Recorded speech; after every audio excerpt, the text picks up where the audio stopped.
کریم علیہ السلام فرماتے ہیں کہ اللہ پاک نے فرمایا میری امت کو ماہ رمضان میں 5 تحفے دیے جاتے ہیں۔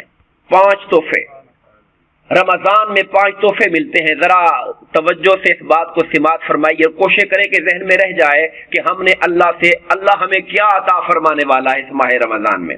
فرمایا سب سے پہلی بات تو یہ ہے، پہلا تحفہ جب رمضان کی پہلی رات ہوتی ہے تو اللہ تبارک و تعالی میری امت کی طرف نظر رحمت کے ساتھ توجہ فرماتا ہے، اور جس پر اللہ کی نظر رحمت پڑ جائے اسے کبھی عذاب نہیں ہو سکتا ہے۔ پہلا تحفہ تو یہ ملتا ہے رمضان کے اندر۔ دوسرا فرمایا شام کے وقت میں جب روزہ رکھنے کے بعد معدے کے خالی ہونے کی وجہ سے عصر مغرب کے درمیان میں معدے کی سمیل اوپر کو چڑھتی ہے اور ایک روزے دار کے منہ سے ایک سمیل آتی ہے، حالانکہ سمیل سخت ناپسندیدہ ہے۔ اللہ تو اللہ ہے، ملائکہ کو مسجد میں بھی وہ نمازی پسند نہیں آتے جن کے منہ سے سمیل آ رہی ہو۔ ہمیں منع کیا گیا کہ فلاں چیز کھا کے نہ آؤ جس سے سمیل آتی ہے، مگر روزے داروں آپ کے اجر پہ قربان جائیں، فرمایا روزے داروں کے منہ سے جو بو آتی ہے اللہ کو مشک و عنبر و کستوری کی خوشبو سے بھی بڑھ کر پیاری لگتی ہے، کیونکہ وہ اس کی خاطر اس کے بندے بھوکے پیاسے رہتے ہیں۔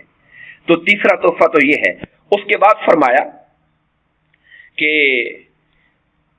فرشتے ہر دن اور ہر رات روزے داروں کے لیے بخشش کی دعا کرتے رہتے ہیں۔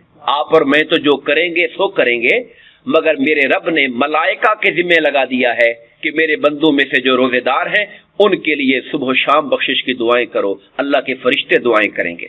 اور پھر فرمایا اگلا تحفہ ان کے لیے یہ ہے کہ اللہ تبارک و تعالی جنت کو حکم دیتا ہے کہ اے جنت میرے بندوں کے لیے تیار ہو جا، میرے بندوں کے لیے زیب و زینت، جیسے ہمارے ہاں فنکشن آئے تو گھر کو سجا دیتے ہیں، ڈیکوریٹ کر دیتے ہیں، کہا میرے بندوں کے لیے مزین ہو جا، میرے بندوں کے لیے تیار ہو جا، تاکہ وہ دنیا کی تھکاوٹ سے جب میرے گھر آئیں تو میں دار رحمت جنت میں ان کو جگہ عطا فرما دوں گا۔ اور آخری بات اس حدیث پاک کی، فرمایا جب ماہ رمضان کی آخری رات ہوتی ہے تو ان سب کو بخش دیا جاتا ہے۔